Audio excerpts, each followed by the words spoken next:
এবার পুলিশের হেফাজতে নেওয়া হলো পারভেজ হত্যার সেই নারী দুই শিক্ষার্থীকে। পুলিশের মৌখিকভাবে যা বললেন সেই দুই শিক্ষার্থী সেটা জানার আগে জেনে নেব তাদের চালচলন এবং তাদের ব্যবহার সম্পর্কে।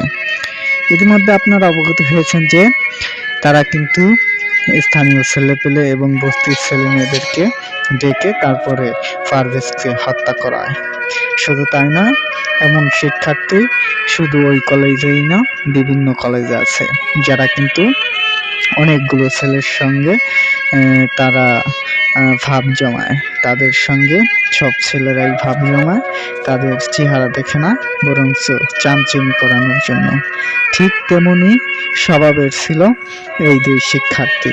তারা কিন্তু তাদের যে ভাব জমানো ছেলেপেলে আছে তাদেরকে ডেকে হত্যা করায় পারভেজকে, যার মধ্যে ছিল দুই সমন্বয়কও।